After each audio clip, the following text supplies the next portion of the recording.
Нашли шиповник. Правда, не все здесь целые ягоды, кое-какие уже испорчены. Но что-то мы себе насобираем на чай. Да и на продажу пойдет. Куст-то вон какой. Богат. Ну-ка покажи урожай свой. Во. Раз, два, три, четыре, пять, шесть, семь. Слушай, так это месяц хватит чай гонять. Сухой старый пень позволяет сделать турбокостер. Эту технику организации костра к месту использовать на болотах, зимой, когда много снега, да и просто в условиях повышенной влажности. Помимо пня потребуется еще 2 сухих полена произвольной длины. Чтобы огонь быстрее занимался, на пне делаются затески. Такие же затески можно сделать и на поленьях. Задача подвесить 2 полена в один уровень с пнем. Метод подвеса или крепления роли не играет. Мы используем для крепления шнур для переноски дров, который всегда у нас в кармане. Обматываем 8-кой. При этом главное правило такой фиксации в том, что петли должны быть максимально далеки друг от друга по вертикали. Растянув петли вверх и вниз, мы получаем весьма прочную конструкцию. На наш взгляд, это лучшая вариация костра свеча. Его просто стоит попробовать сделать, чтобы убедиться в этом. Костер лучше запаливать не сверху, а сбоку. Обычной берестой здесь вполне можно обойтись. Ту, что не влазит, лучше протолкнуть ножом или веткой.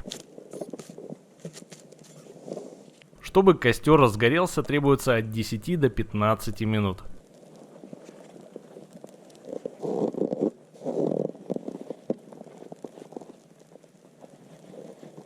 Сначала будет много дыма, огня не видно, но его легко можно услышать. Затем огонь доберется до верхней растопки, но это промежуточный этап горения. По-настоящему костер займется тогда, когда между поленьев не останется бересты. Это происходит достаточно быстро. Со временем огонь спускается вниз, и уже скоро костер заработает в штатном режиме. Достоинство костра в том, что его высоту можно определять самостоятельно, спиливая сушину на нужном уровне. В работе с ним не нужно гнуть спину, это очень удобно. Можно сказать, что главное преимущество этого костра — от него почти нет дыма. Если огонь появляется сбоку между поленьями, хотя это и бывает редко, обычная ветка или лучина, вставленная между ними, эту проблему с легкостью устранит. Огонь будет идти строго вверх. Приток свежего воздуха снизу обеспечивает невероятную тягу.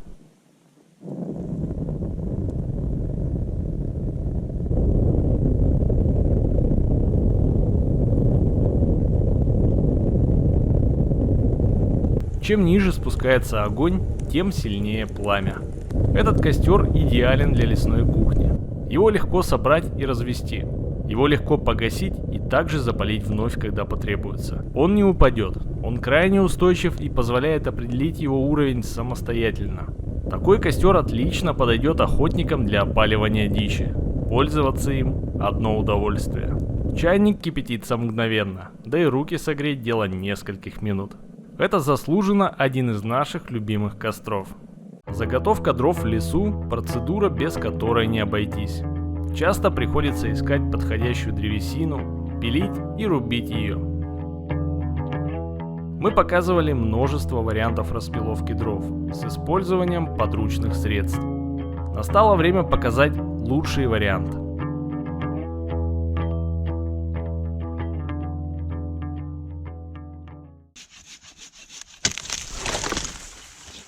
Любое поваленное дерево с крепкими ветвями подойдет для этого. Нам нужна та часть ствола, на которой 2 ветви растут рядом друг с другом.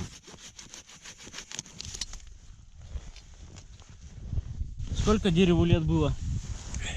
Сколько это было? Так же, как тебе, 13. Речь идет о примитивных козлах для распиловки дров. Из всего, что мы пробовали, эти самые практичные. Делаются за 10 минут и очень надежные.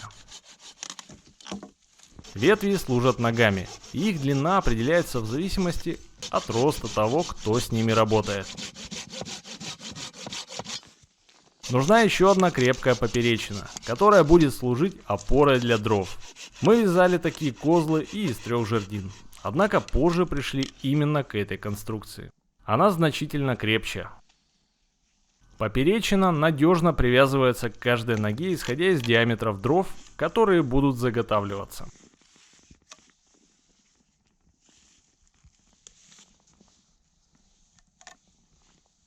Принцип работы крайне прост. 2 ноги упираются в землю, а на поперечину кладется древесина.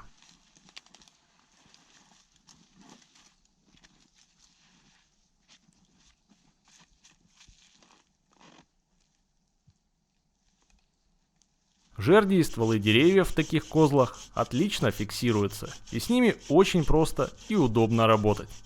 Их легко переносить, но несмотря на свою легкость, они жестко фиксируют дрова. Особенность работы с ними в том, что древесина должна быть без сучков, чтобы ее можно было беспрепятственно продвигать через козлы. Можно отдыхать, можно пилить. Если иметь пару таких примитивных конструкций, можно пилить дрова абсолютно любой длины. В лагере, зимовье, на даче.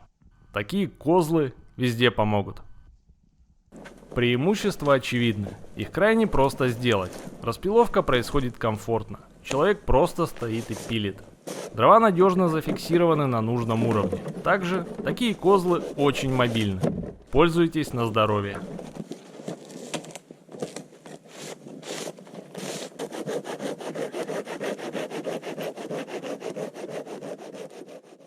Жизнь в лесу – это путь трудностей, испытаний и лишений. Пожалуй, мы можем согласиться только лишь с тем, что это путь. Многое из того, чего нет с собой, можно сделать прямо здесь. Зачастую получается лучше, чем в городе. Уважаемый, ты что-то сажать собираешься? Уважаемый, не подскажешь, сейчас утро или вечер? Дэн грядки копает. Готовлюсь к лету. Если без шуток, то готовимся мы испечь хлеб. По этой технологии его сделать просто, а вкус незабываемый. Нам потребуется разогретый котел. Ранее мы показывали, как из него сделать пароварку. Сегодня настала очередь хлебопечки. Понадобится также несколько жестяных емкостей. У нас это обычные кружки, которые мы часто берем с собой. Аналогом могут служить любые жестяные банки из-под консервированной еды. Немного масла добавляем в кружки, чтобы тесто никуда не прилипало. Пихтовые ветки помогут равномерно нанести масло на стенки кружек. Оставшиеся хвоинки лучше убрать. В тесто иногда добавляем семечки. Почему-то такой хлеб получается вкуснее обычного. Колобок из теста хорошенько разминаем, отбиваем и отправляем в кружку. Сегодня я без фартука. Он у меня после стирки не успел погладить.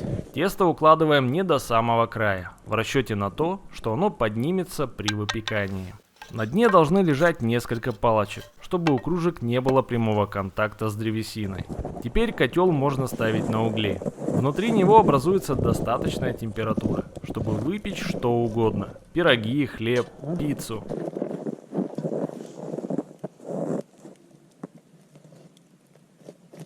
Котел обкладывается углями и тлеющими головешками. Их нужно немного взбодрить, но жар от костра должен быть умеренным.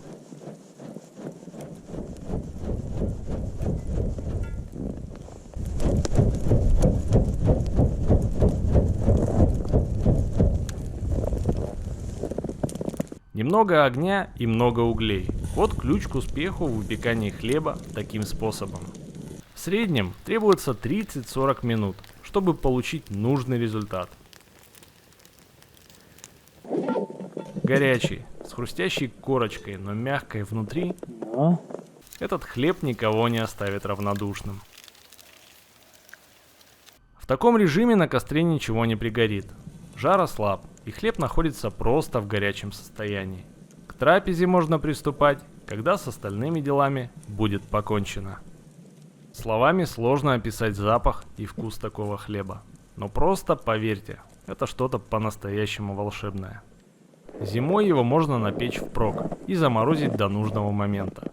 Но сегодня не тот случай.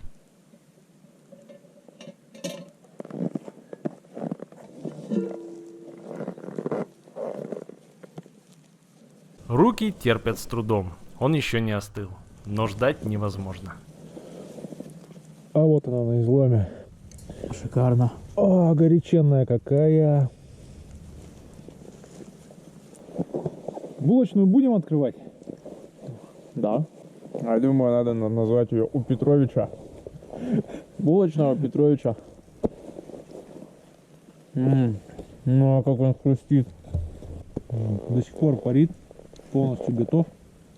Зачастую сложные задачи оказываются на деле не такими уж и сложными. Полученный результат является прямым тому доказательством.